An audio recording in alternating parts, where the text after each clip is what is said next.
Most real estate investors are awesome at finding deals, but they're terrible at keeping their money. They buy their rentals, they build a portfolio, they flip houses, but then they end up giving 30 to 40% to Uncle Sam because they don't know how to structure these deals. So today's guest is a guy that I send pretty much all of our real estate investors to, who are starting to make real money and they realize, oh my gosh, my CPA did not teach me any of this. So Sean Williams, founder of Cadence Wealth Partners here in Concord, is a CFP, along with many other 3 or 4 letter acronyms behind his name, and tax strategist who loves working with real estate investors. And today we're going to talk to him about all of the things that your CPA probably isn't telling you. So welcome, Sean. Thanks for being here. Yeah, you nailed it. Thank you. Oh my gosh, it's great. I love when I can nail my intros. Well done. So let's talk a little bit about you and your background and how you got into this line of business, because you have a very interesting background. Yeah, I guess interesting is one word for it. So grew up in Florida, went to school down in Florida, and then joined the Marine Corps, which was a natural thing to do, I guess, and spent 7 years as an officer in the Marines doing amphibious assault, which is no longer a part of the Marine Corps. Is that part of the Navy now? No, it's just we don't do it anymore. We don't have AAVs, amphibious assault vehicles, anymore. Okay. Sad, but probably necessary. Anyway, that was a natural transition from floating tanks to finance, I think, at least in my mind. Yeah, it sounds so I made that jump. Like the next step. Yep. Started down in Tampa with Northwestern Mutual. It was a buddy of mine got a call and he gave him my name and I talked to them and turns out it was everything that I wanted to do. I just didn't know. Okay. So 10 years later, I left and started my own firm, and that was March of 2024. So we're coming up on 2 full years. That was around the time that I met you. Yeah, that's probably when it was. All right. Was there okay, so we joked about it, but you got out of the Marines and then you got into like the financial planning, financial advisor world. What made you get into that? Was there something? Yeah. Okay, let's talk about that. It was really the freedom aspect of it. So I saw firsthand. I saw people deploying and missing kids' birthdays and getting divorced and not being there for kids' t-ball games and all of these other things. And I told myself I would never let that happen. So I wanted a lot of freedom. And something that I'm really proud of is I've never missed a single event for kids, game, play, anything. So that's a priority in my life, not work. And anytime they have something going on, I'm not working. I'm going to that event. Yeah, for sure. That's awesome. So I know you work with just like average investors, and you also work a lot with real estate investors. Yeah. So what are some of the differences that you've seen people who heavily invest in real estate versus just average investors who have 401ks and Roths? What are some differences that you see in those real estate investors that come to you? I think it's a different mindset a lot of times. Is with real estate investors, they're looking at investing in tangible assets. And the IRS incentivizes that a lot, whether it's buying businesses or buying real estate or buying deeds to oil and gas drilling operations or whatever it is.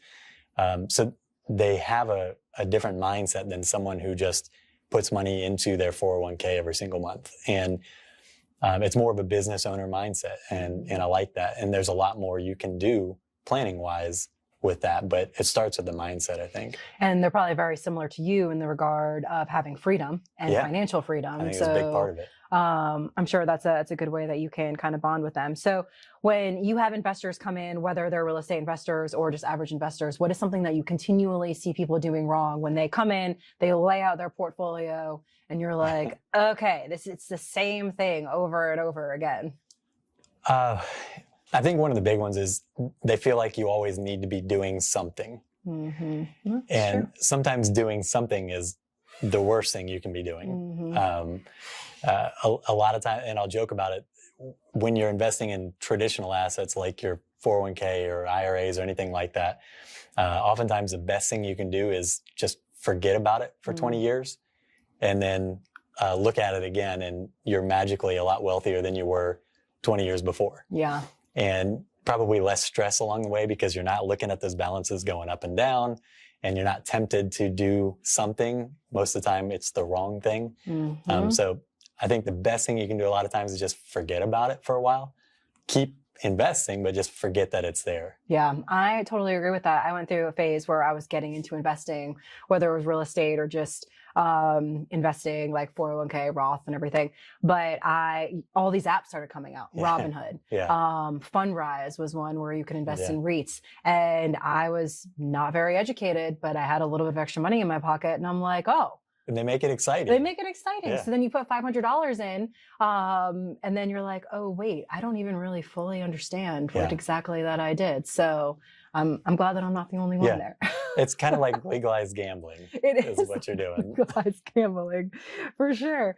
So when you have someone walk into your office and they're like, all right, I just started real estate investing. I have a couple of properties. Like, what do you immediately think about them? Like, what's kind of like a stereotype or something that you're like, okay, they probably are this type of person, or they probably need help with this? Well, the first thing I want to know is, how are they having their taxes done? Are they still using TurboTax?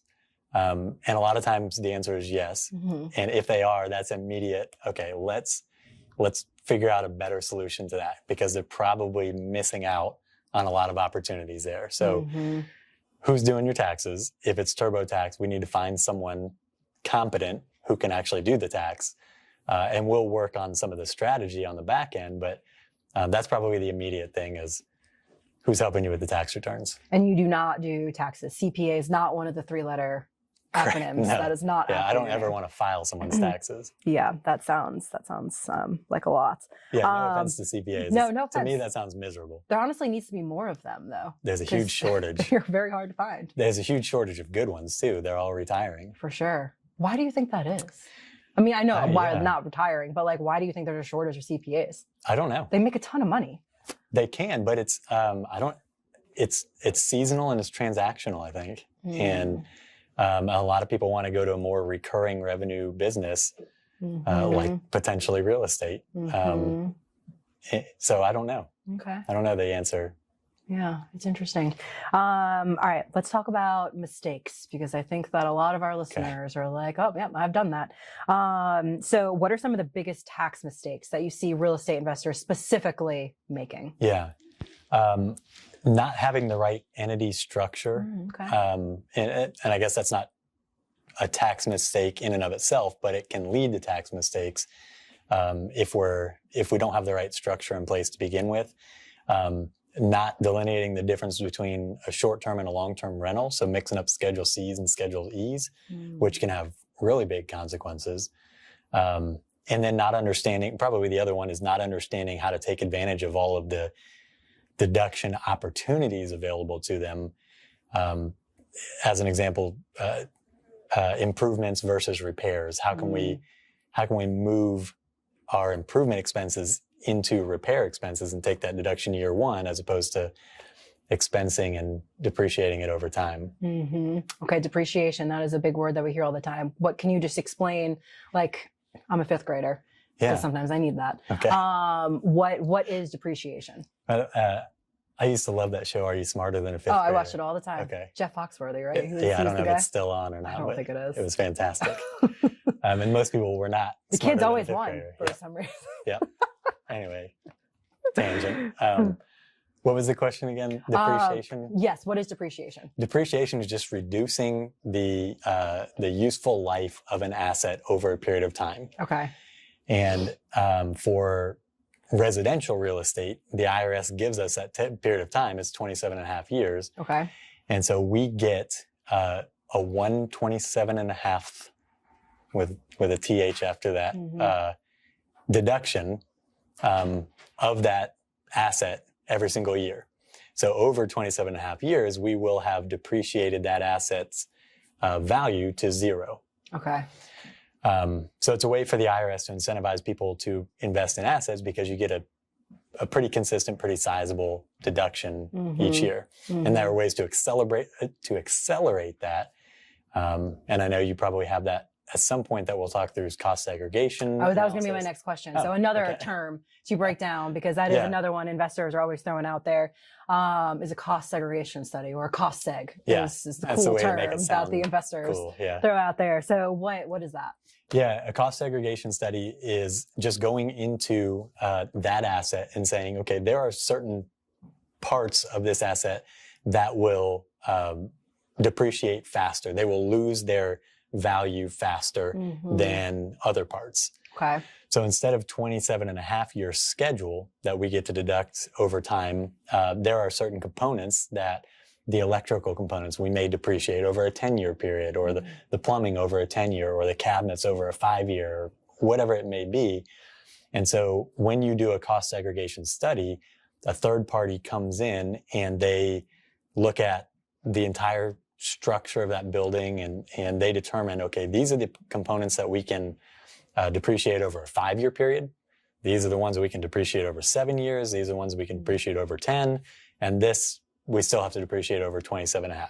And we Okay. can never depreciate land. So Okay. the land is taken out Just the right at the structure. beginning. Yeah. Yeah. Okay. So it's a way to accelerate those deductions up front. We get bigger deductions in the earlier years because we're doing that cost segregation study and depreciating some of those assets faster. So the depreciation, that is like if you have one property, you can start depreciating the Yep. 127.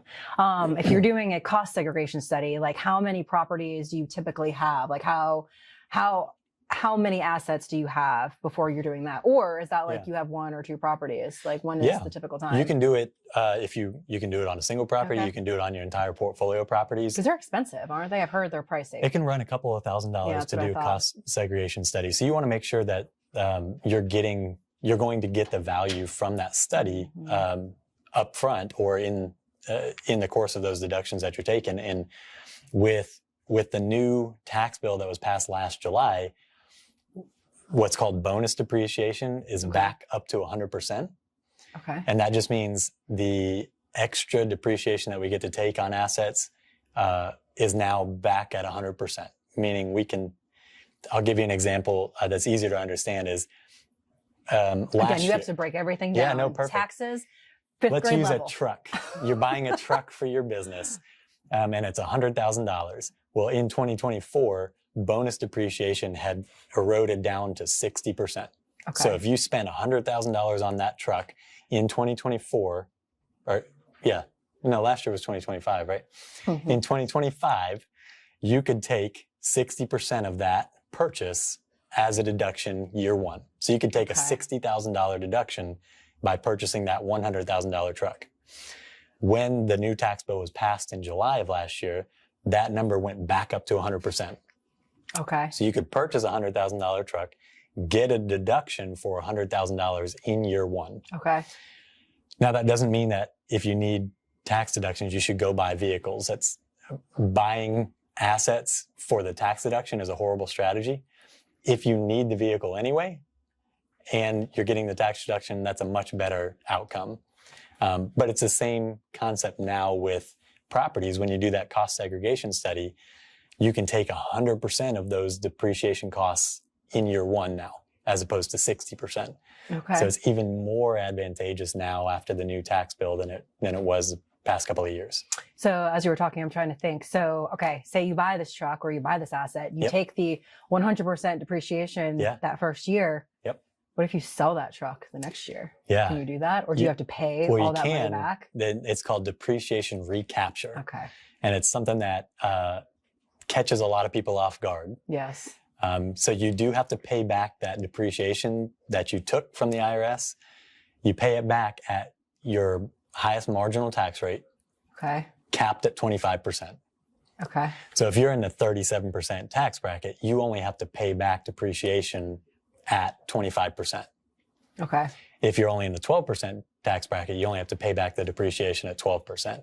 Okay. But you do have to pay that back to the IRS because they gave you that deduction year one. Mm-hmm. Mm-hmm. They're always going to get you. So you typically don't want to sell that asset right away. Yeah. You want to hold it for a while. Okay. All right. So when we first started chatting about this, we went on a little tangent, but Yeah. you said one of the biggest mistakes is with the entities. Yeah. So and I get this question so much since we do property management, but I'll have a lot of owners come to me and their houses are in their personal name. Okay. And they always ask me, should I put it into an LLC? What should I do? Yeah. And typically I'll kind of give them my overview of my very diplomatic answer. Yeah. But then I'm like, you really need to talk to an attorney and a CPA or a tax strategist about this. So what is your advice for that? How many properties do you need? Like, when is the time that you stop having properties in your own name and you need an LLC? I would say after the first one. Yeah. Just liability wise, people like to think that they're entitled to your money. And so we're in a very litigious, people sue a lot is the nice way to say it.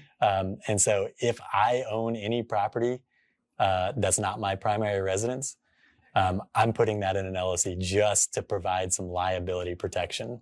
If someone hurts themselves, I don't want them to be able to come after my assets because of that, because they're tied together. So I want that to be a completely separate entity. And that's where an attorney, you know, the safe answer of we need to talk to an attorney about that. They can provide you the right guidance, but I want to limit the liability to myself. So I'm putting any property that I have immediately into an LLC at the very least. Yeah, that makes sense. And I think an attorney will tell you it depends on your risk tolerance. Yeah. Like if you want to take a chance, then cool, you can have up to 5 properties, not have an LLC. I've just seen too many lawsuits. Yeah, so many. Okay, so there are different entities. There is the LLC, there is an S Corp, C Corp, holding companies. Just what is like a brief overview of what each of those mean? Yeah.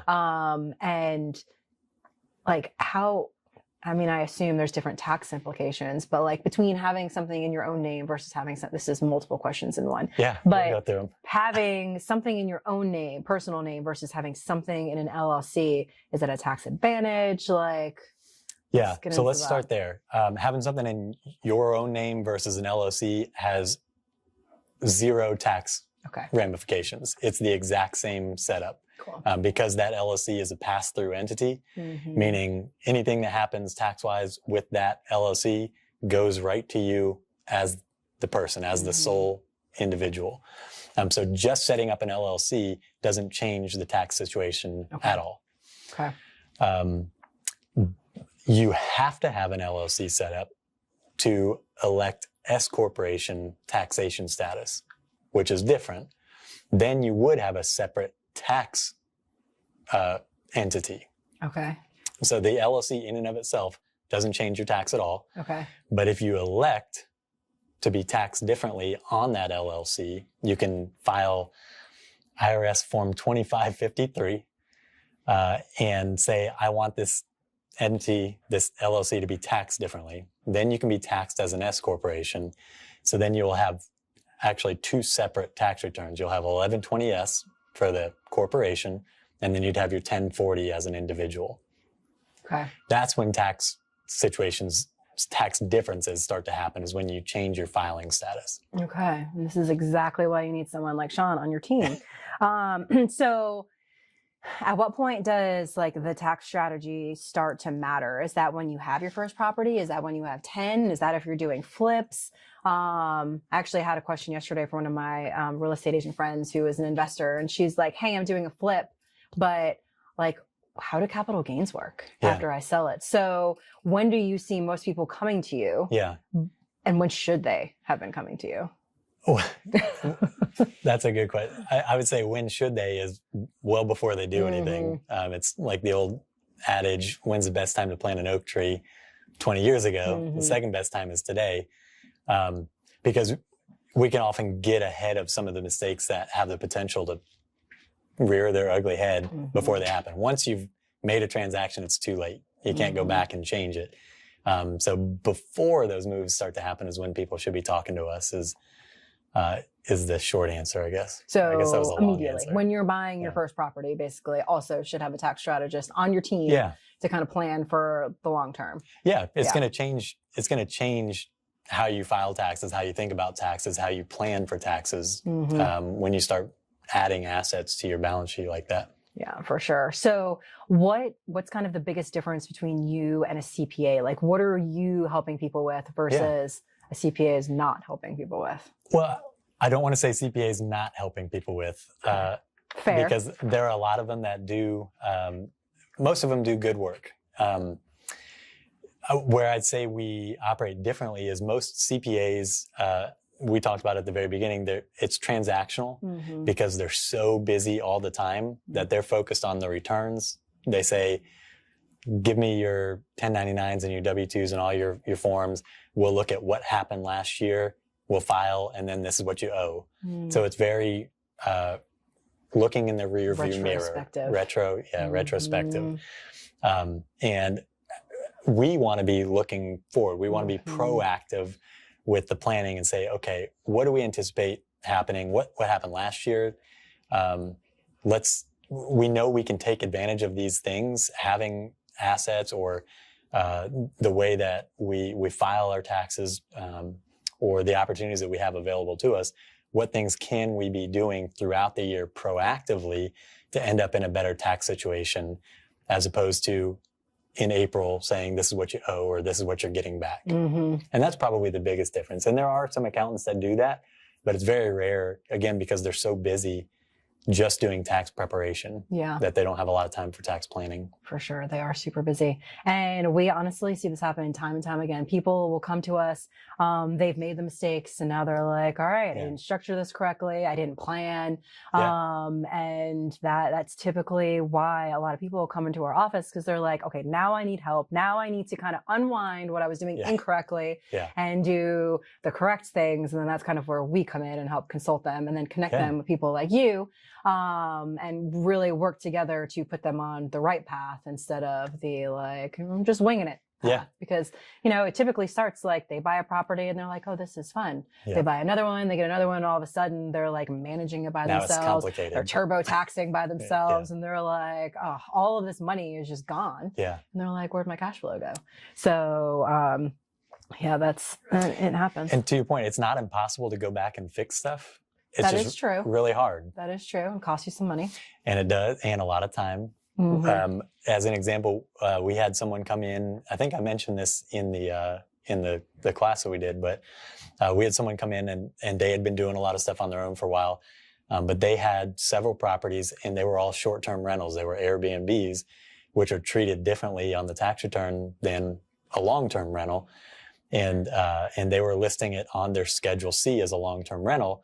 So they couldn't take all of those losses and offset their ordinary income, when in reality they could, because a short-term rental has a different tax treatment than a long-term. And so we were able to go back and amend the last 3 years of returns and put like $30,000 back in their pocket that they should have been doing along the way. I bet a lot of people don't know that's treated differently. What about like a midterm rental? How's that treated? The same as a long-term. Okay. Short-term, anything 7 days of average stay or less or shorter.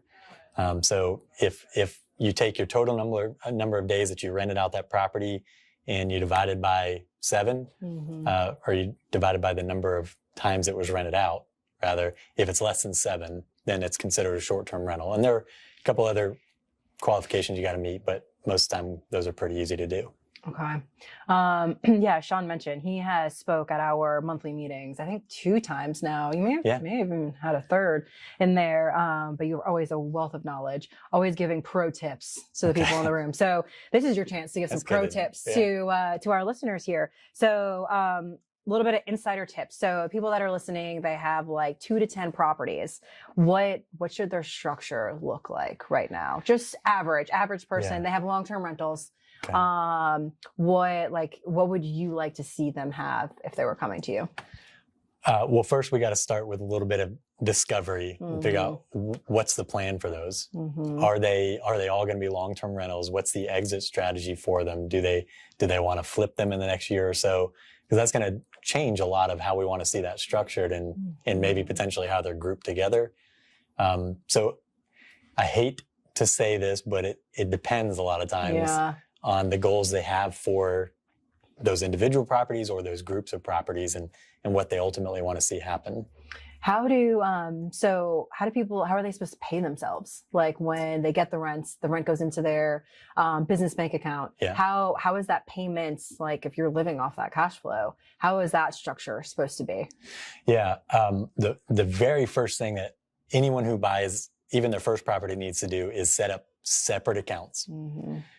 Personal banking, checking, savings, credit card, and then property A, checking, credit card. And everything that has to do with the property needs to go through that account, Mm-hmm. and never mix the two of them. Mm-hmm. That's one, it helps for good record keeping and bookkeeping, but two, it protects liability too. Because if you're sharing commingling accounts, that's it's easier to do what they call piercing the corporate veil. I love that term. That's like one of my favorite terms for some reason. A nerdy way to say they can potentially come after your assets because they're not really two separate, distinct entities, because you're sharing all the money between the two. That makes sense. So treat it like it's its own business from day one. And it makes all the deductions and everything a lot easier if everything is completely separate. Yeah, for sure. Well, what about like retirement accounts for real estate investors? Because, typically they're not working W-2 jobs. And I have come across this myself personally, worked a W-2 job for 15 years, was contributing to that, contributing to a Roth. And now that I'm kind of 100% real estate, I'm not getting that like W-2 like I used to. So like, what have you been seeing with real estate investors and how they invest in retirement that isn't an actual structure? Yeah. That's most of the time, real estate investors want all of their money going back into real estate. Typically. And there's nothing wrong with that. Yeah. My personal philosophy would say, hey, let's set aside some of that into something else, and we can set up, most of the time, the most advantageous structure for them is a solo 401k. It provides the most flexibility, the most funding options. They can do traditional versus Roth. So there's a lot of ability to change and to flex with that solo 401k versus something like a SEP or a simple IRA, which are a lot easier to do, but they don't have as many options. Yeah.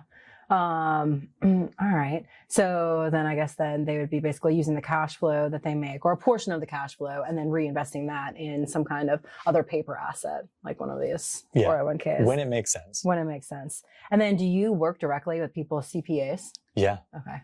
Yeah, that's, I think people get better outcomes when all of their professionals are working together. Their estate attorney, their business attorney, their CPA, because most of the time the relationship that we see is when someone comes in, they have their estate attorney, they have their accountant, they've never met, they've never talked. They may have an investment person or an insurance person, and none of those people have ever communicated. And we're trying to create a situation where everyone is working for the betterment of this client. And if their trusted professionals aren't talking to each other, it's really hard to believe that everything that they're all doing is for the best for that client, is the best for that client without some type of coordination. So we want to be talking to all of those people, get everyone aligned and everyone on the same page, so that all of the different choices that are being made are the best for that individual or that couple. Yeah, I love that. We are in the same mindset here at Branch. Like when we do consultation sessions with people who are heavy real estate, a lot of times their real estate agent will come into these sessions. So they're better able to help.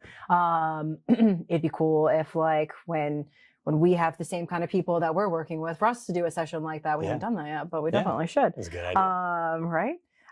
Okay, so let's kind of shift from the tax mindset, unless there's something about taxes that we haven't talked about yet that we should bring up. I mean, there's probably always something about taxes. I can't think of anything right now. Something exciting. There's not much exciting about taxes. Okay, so let's get into our wealth building brain, our wealth building mindset. So you're not just known as like the marine tax guy. We're going to be wealth building too. What are some like long-term planning strategies and tips that you give most of your investors, especially the ones heavy on the real estate side? How do you help them navigate the long-term planning? Yeah, it's the same as anyone else. What's the end goal? We want to be financially independent by what age? And everyone always says tomorrow. So say other than tomorrow, you can't cheat anymore. what age do they want to be financially independent? Meaning they're working because they want to and not because they have to. And most people will end up still working beyond that, whether it's on their properties or doing something else because they just love working. But when do they want to make it optional? Mm-hmm. And then what type of lifestyle do they need to have or do they want to have at that point? Mm-hmm. And would dial that down to what's a monthly spending amount that they would want to see at that age. And then we can work backwards mathematically to figure out what that takes. Mm-hmm. And if it's just relying on cash flows from rentals, we know what that is. We can factor in Social Security and pensions and anything else and see what gap do we need to fill from other assets, if any, or what would we feel more comfortable having as an alternate income source for that retirement income strategy. And real estate can play a huge part in that, mm-hmm. but we don't want it to be 100% of that. Yeah, for sure. I kind of just thought about this. Have you heard of the FIRE method? Yeah. Okay. Financially independent, retire early. Yeah. So let's just talk about that for a second. It's totally off topic, but I just thought about it. And is there actually something to that, or is that a bunch of baloney? Because typically the people that are doing that are like 25. And I'm like, how are you retired at 25? I'm very confused by this. I don't necessarily what are you doing? agree. What they've done is they have, they've kind of avoided all fun and living for 10 or 15 years, and every penny that they make, they save. So that at some point they can work less and go travel around the world and do all the things they want to. But I think this is my philosophy, is you should probably be doing that along the way, instead of just delaying all of that gratification until that point. I mean, I get the philosophy, like life is either hard now or easy later, or easy now and hard later, but that just seems very extreme to me. Yeah, and if you're retired, if you want to call it that, at 40, you've got 55 years to do something. Yeah, what are you doing? I don't know. Like, what are you doing that's not making money? Like, you're obviously continuing to work. Correct. It's just you're, like you said, you're doing something that you want to do. You want to work. You don't have to work. Yeah. So I guess that's kind of the mindset that they're in. Could be, yeah. Maybe. We don't, I try not to use the word retirement that much. Yeah, rewire. Because I like financial independence a lot better. Mm-hmm. For sure. Okay, so who is your avatar? Like, who do you work with predominantly? Yeah, we're about 50% retirees in that 50 plus age range, and then about 50% business owners, and the real estate investors would fall into that category. Okay. Yeah, because I was going to ask, what type of investor benefits the most by working with you? But your answer should probably be everybody. Not everybody. Yeah, I would say those two camps is what we really specialize in. Okay. And then what kind of signs can you tell when people come to you that they have totally outgrown their CPA and they need a little help, or they need to restructure in some way? Well, I don't ever want to throw another professional under the bus. So if they're missing out on opportunities with their tax filing and subsequently their tax planning, it would be just asking the CPA a number of questions. Why did we do it this way? Or is there a reason that we didn't do this? Or is there a reason we didn't think of that? And if they don't have a good answer, then it might be time to start thinking about, or if they didn't know about something. This is actually my mom. She had an accountant who wasn't sure what the de minimis safe harbor filing was with her taxes. And he was supposed to be a real estate focused CPA. And that's a pretty common thing that you file with your tax return, is that safe harbor provision or election. And the fact that he didn't know about that was a big red flag. And she's since found a new accountant who does know more about real estate investing. Okay. So what's your process? Like, when you first start working with someone comes to you, what's just an overview of your process so that people know when they decide to come work with you? Yeah, we do an introductory phone call or meeting, where it's really just 15 minutes of understanding why they came to us, what they're looking to get out of a relationship, and what their past experiences have been. And really it's do we like each other? Mm-hmm. Do you like talking to me? Do you like my haircut? Do we like you? Are you a nice person? Mm-hmm. And if the answer is no, you're not a nice person, or no, we don't get along, or what you're looking for doesn't align with what we do, then it's, no harm. We're going to part ways as friends, and everyone's going to keep loving each other, but we're probably not going to work together. Mm-hmm. If we still like each other at the end of that 15 meeting and everything is aligned, then we have a discovery conversation where then we just ask a bunch of questions. And at the end of that period, if we still like each other and everything's still aligned, then we would start to work. We'd air high five and start working together, give them homework and their contract and everything else, and really start to put things together for them. And then are you like a fee based, or how does your fee structure work? Yeah, most of the time we charge an annual financial planning fee. Okay. And so that's at the end of that discovery conversation, that's all disclosed and everyone agrees to that, and we're all still friends. And then that's when we start to work on putting the actual plans together and getting all the data and analysis and doing all the nerdy stuff on the back end. Mm-hmm. Okay. All right. Very cool. Yeah. So again, this is the importance of what we do here at Branch. We help you build your team. We help you build your structure. We help give you the education and really give you the tools and the advisors that you need to succeed in your real estate investing journey. So, Sean, I ask all of our professionals this question because I always want to know, what book are you reading right now? I just looked this up. The Last Rebellion by Jeff Shara. Sounds like a military book. It is. I was on a big fantasy kick for a while, but this guy, Jeff Shara, and his dad, Michael Shara, are two of my favorite authors. They wrote Killer Angels and Gods and Generals and a bunch of famous books, but this is the first one I've ever read about the American Revolution. Oh, okay. And it's pretty cool so far. Interesting. So you're a history guy? I am, yeah. Okay. Yeah. Awesome. I think tonight the Boston Tea Party is going to happen, so I'm excited to read about that. Oh, okay. All right. So I'm pulling out our handy dandy little timer here. Okay. We do this fun segment called the 5-minute fast fire, where I'm going to ask you 5 questions. All right. Don't have to think too much about them. I don't think much at all. Well, I would hope you do. All right, hang on. We got this to 5 minutes here. So I'm going to ask 5 questions. Okay. No stress. Just answer them in a minute or less, kind of like a game show. Yeah. A little bit easier than Are You Smarter Than a Fifth Grader? And all right, let me start this and we will. All right, there we go. Okay. So what is the biggest money mistake you've ever made? In the military, I stopped funding my Roth IRA for a period of about 10 years. And I really regret that. Yeah. It would be significantly more tax-free money if I didn't stop. Mm-hmm. Okay. So I go back and I'd max that out every year. Yeah, that is good advice. That is good advice for y'all who are not contributing to a Roth. Do it. What is a book that every investor should read? The Human Side of Money. Oh, I haven't heard that one. Morgan Housel, I think is the name. Is that different than The Psychology of Money? Maybe it's called his podcast is called The Human Side of Money. Okay. The book is called The Psychology of Money. You're right. That is a recurring one. That's why I know. I've also read that. Yeah. It's all about behavioral finance. Mm-hmm. How do we think about money, and how does that translate into the way we act with money?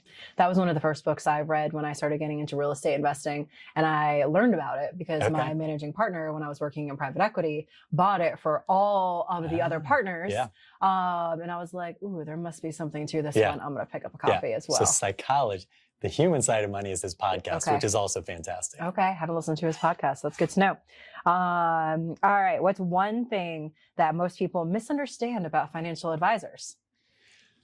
Most people think financial advisors just help them with their IRA, their investments. Mm-hmm. And they say, okay, what's going to happen this year? What should we do with our investments? And there are probably a lot of people that just do that, and that's okay. But a real financial planner they work with all 5 areas of someone's financial life. It's retirement income planning, estate planning, risk management, which is just a fancy way to say insurance, taxes, and investments. Okay. All right. If you could give investors one piece of advice, what would it be? Real estate investors, one piece of advice, Real what would estate it investors. be? Yeah. Start seeking help before you think you need it. Okay. Is that the same piece of advice you would give to investors in general? I would say for investors in general, it would be start early and don't stop. Yes. Yeah. Compound interest is the eighth wonder of the world. For sure. All right. I'm with you there. All right. Last question. What does wealth mean to you? Freedom. Yeah. The Okay. ability to attend my kids' events or to work when I want to and not because I have to. So wealth to me means freedom. Yeah, that's a great answer. Sean, well, thank you so much for being here. Yeah. Where can our listeners find you? At the soccer field. Okay. Yeah. Or no, our office is over on Church Street, but our website is cadencewealthpartners.com. And we put out a lot of really good stuff on there. You do.